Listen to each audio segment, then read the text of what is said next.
Hello everyone, welcome back engineering physics class.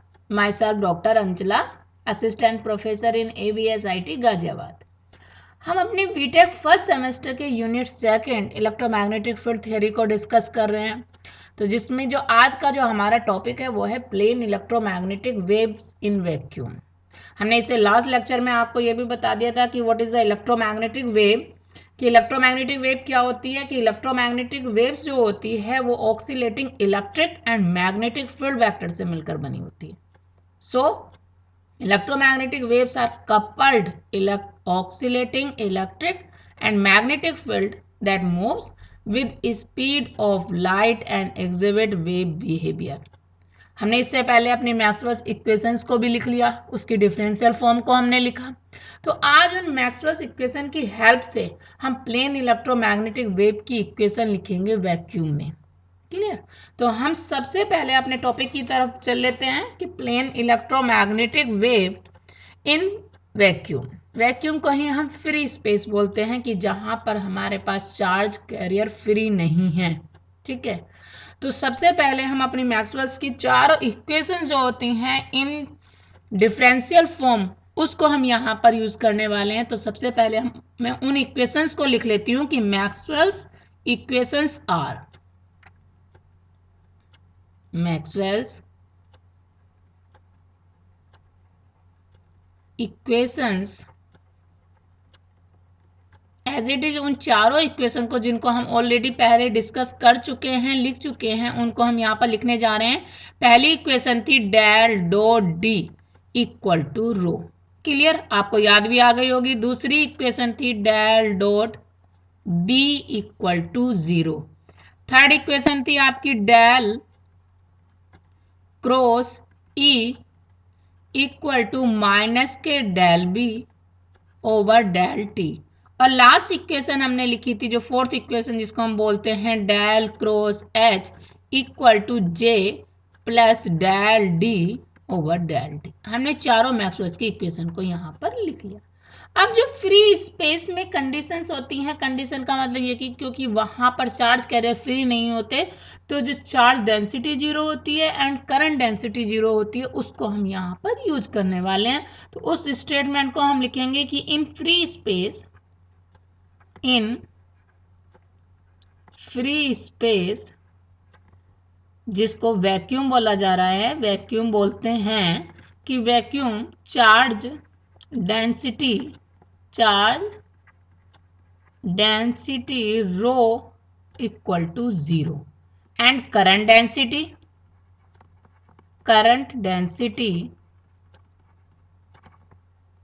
J equal to 0 and epsilon equal to epsilon naught. और epsilon naught क्या होता है? Permittivity of vacuum. इसी तरीके से mu equal to mu naught, because mu naught is the permeability of vacuum.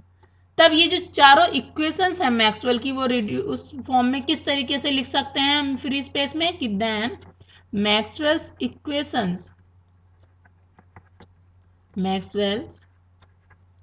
Equations in vacuum. ठीक है, तो जब हम वैक्यूम में इन इक्वेशंस को लिखने वाले हैं तो जो हमारी फर्स्ट इक्वेशन है, बिकॉज रो 0 हो गया, तो फर्स्ट इक्वेशन क्या बन जाएगी हमारी? Del dot D equal to 0। Simple. दूसरी इक्वेशन में कुछ चेंज नहीं आने वाला, वो ऑलरेडी 0 है, del dot B equal to 0। Third equation del cross E equal to minus के del B over del T and last equation del cross H equal to J 0 हो जाएगा। तो इक्वेशन कैसे बन जाएगी हमारी? Del D equal to upon del T. Clear? तो ये हमारी जो मैक्सवेल्स की इक्वेशन है, ये हमारी इक्वेशंस आ गई वैक्यूम में। हम लिख सकते हैं मैक्सवेल इक्वेशंस इन वैक्यूम। हमने वैक्यूम में मैक्सवेल्स की इक्वेशन को लिख लिया। ठीक है, अब देखिए हमें क्या करना है कि d इक्वल टू हम एप्सिलॉन नॉट e यूज करेंगे यहाँ पर and b equal to mu naught h, फिर इन इक्वेशंस में उनको पुट कर देंगे। तो हम नेक्स्ट पेज पे लिख रहे हैं कि सब्स्टिट्यूटिंग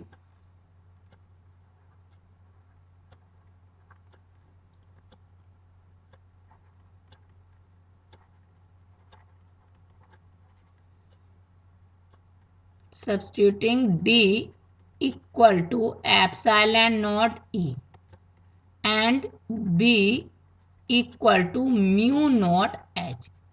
ठीक है, देन इन इक्वेशंस में हम अगर ये रखते हैं तो जो फर्स्ट इक्वेशन है वो हमें किस फॉर्म में मिल जाएगी, del dot e equal to 0, this is equation 1। Del dot h equal to 0, this is equation 2।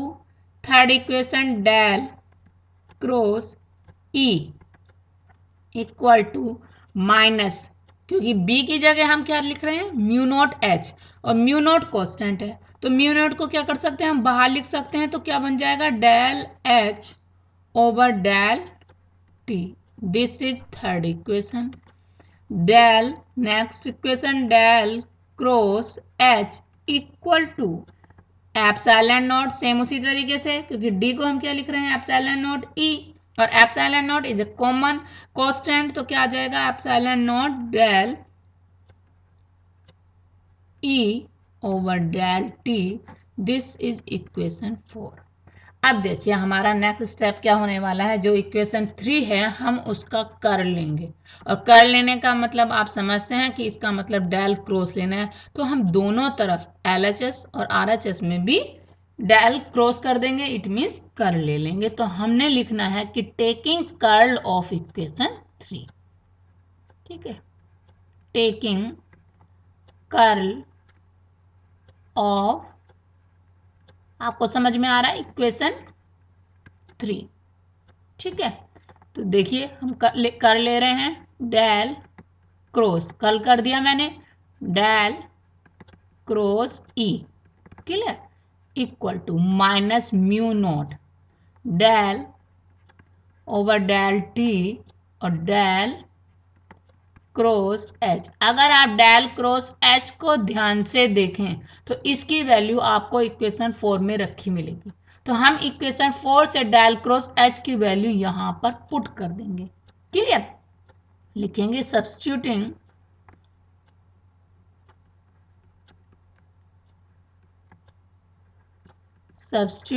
the value of del cross h from equation 4 in equation 5। Equation 4 से उठाकर इक्वेशन 5 में हम इसकी वैल्यू को अगर रख दें तो देखिए del cross E equal to minus के mu naught del over del T, और डेल क्रॉस एच की वैल्यू आप ये रख दीजिए epsilon naught del E over del T, ठीक है। तो ये इक्वेशन हमारी क्या बन जाएगी, del cross E equal to minus के म्यू नॉट, एप्सिलॉन नॉट भी कांस्टेंट है बाहर लिख देंगे, डेल स्क्वायर ई ऐसे लिख सकते हैं हम इसे, over del T square, this is equation 6। ये हमारी 6 इक्वेशन बन गई। अब यहाँ पे बड़ा इंपॉर्टेंट स्टेप हम करने जा रहे हैं कि ये पर एक वेक्टर आइडेंटिटी को यूज कर रहे हैं, ठीक है। तो सबसे पहले हम नेक्स्ट पेज पे चल के उस वेक्टर आइडेंटिटी को देख लेते हैं कि वो वेक्टर आइडेंटिटी कौन सी है। तो लिखेंगे हम यूजिंग वेक्टर आइडेंटिटी। सबसे पहले मैं उसको आपको जर्नल फॉर्म में लिख के बता दूं कि जर्नल फॉर्म में किस तरीके से लिखी भी होती है। वो जर्नल फॉर्म होती है उसकी ए, क्योंकि मैंने आपको कई बार बताया भी है कि जब हमें कहीं पर मैथ में या जर्नल फॉर्म में ये वेक्टर आइडेंटिटी लिखी भी मिलती हैं तो वो A B C in vector के फॉर्म में लिखी भी होती हैं। तो ये वेक्टर आइडेंटिटी कुछ इस तरीके से होती है, this A dot C, clear, minus C A dot B, ये हमने वेक्टर आइडेंटिटी लिख दी। ठीक है, अब इस वेक्टर आइडेंटिटी को हम अपने ई और एच की फॉर्म में लिखेंगे तो वो कुछ इस तरीके से बनेगी, del dot del cross E equal to del बाहर, ठीक है, डेल डॉट ई, ठीक, माइनस इस बार ई बाहर और डेल डॉट डेल। हमने ये वेक्टर आइडेंटिटी को अपने ई और डेल्टा की टर्म में लिख लिया, डेल के टर्म्स में। अब जब ये वेक्टर आइडेंटिटी को हम इक्वेशन 6 में यूज करेंगे तो हमारी इक्वेशन 6 कन्वर्ट होकर किस तरीके से लिखी जाएगी, क्योंकि उस इक्वेशन 6 की ये राइट लेफ्ट और इसकी लेफ्ट सेम है, तो उसकी जगह हम ये लिख सकते हैं। ठीक है, तो देन इक्वेशन 6 becomes, ठीक है, तो इक्वेशन 6 क्या हो जाएगी हमारी, del del dot E minus E del dot del, ठीक, minus mu naught epsilon naught del square E over del T square. अब आप अगर ये टर्म देख पा रहे हो ध्यान से तो देखिए कि मैक्सवेल की फर्स्ट इक्वेशन के अकॉर्डिंग दिस इज जीरो, तो ये जीरो अगर हमारा हो गया तो हमारे पास क्या बचेगा, दिस इक्वल टू दिस। तो हम लिख सकते हैं यहां पर हम कि फ्रॉम इक्वेशन 1 के according del dot E equal to zero, therefore क्या मिल गया हमें, माइनस के E del dot del equal to minus mu naught epsilon naught और del square E over del T square, दोनों तरफ माइनस साइन है, माइनस साइन हट जाएगा तो क्या आ जाएगा, हमें क्या मिलेगा, del square E equal to minus हट गया mu naught epsilon naught del square E over del T square, और ये हमारी इक्वेशन 7 हो गई। यही देखिए डिफरेंशियल फॉर्म है वेव इक्वेशन की, यही हमारी वेव इक्वेशन है, plane wave equation in vacuum for electric field E. अगर इसी को हम बी एच और डी के फॉर्म में लिखना चाहते हैं तो हम उसको पूरा ड्राइव भी कर सकते हैं, बट क्योंकि बहुत लेंथी हो जाता है तो हम उसको ये सिमिलरली वर्ड यूज कर लेते हैं कि similarly in terms of H B and D.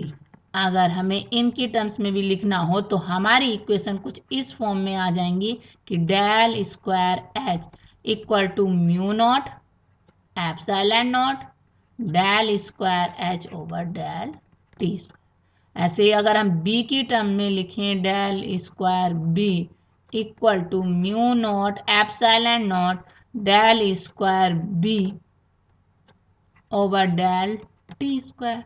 इसी तरीके से अगर हम डी की फॉर्म में लिखना चाहते हैं तो वो भी लिख सकते हैं, del square D equal to mu naught epsilon naught del square D over del T square.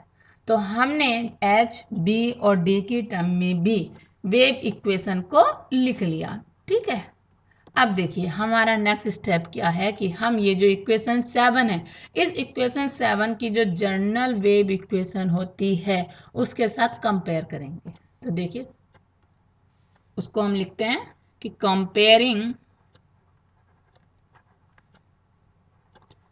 Comparing equation 7 with general wave equation.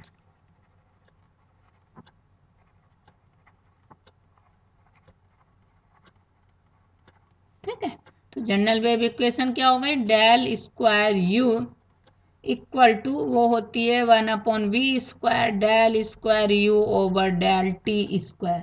जब हम इससे कंपेयर करने वाले हैं तो हमें देखिए क्या अलग दिखाई दे रहा है, दिस, कि this equal to mu naught epsilon naught. तो हम उसको लिख सकते हैं यहाँ पर we obtain 1/v² equal to mu naught epsilon naught. तो यहाँ से हमें v क्या मिलने वाला है, v equal to under root mu naught epsilon naught. अब यहाँ पर अगर हम सारी वैल्यूज को पुट कर दें, ठीक है, सारी वैल्यूज का से मतलब मेरा कि म्यू नॉट की वैल्यू एंड एप्सिलॉन नॉट की वैल्यू, तो देखिए क्या मिलेगा, म्यू नॉट 4 पाई इंटू 10⁻⁻⁷। इसी तरीके से एप्सिलॉन नॉट की वैल्यू हम रख दें यहाँ पर 8.85 इंटू 10⁻⁻12।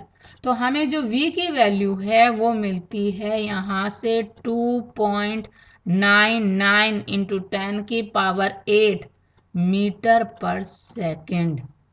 और ये वैल्यू किसकी होती है, c की वैल्यू होती है। It means v equal to हमें क्या मिल गया, c के इक्वल मिल गया, ठीक है। तो v क्या आ गया हमारा, c के इक्वल हो गया। तो ये क्या, इसका मतलब जो इलेक्ट्रोमैग्नेटिक वेव है वो वैक्यूम में स्पीड ऑफ लाइट से ट्रेवल करती है। हमने ये भी साथ में प्रूफ कर लिया कि दिस शोज दैट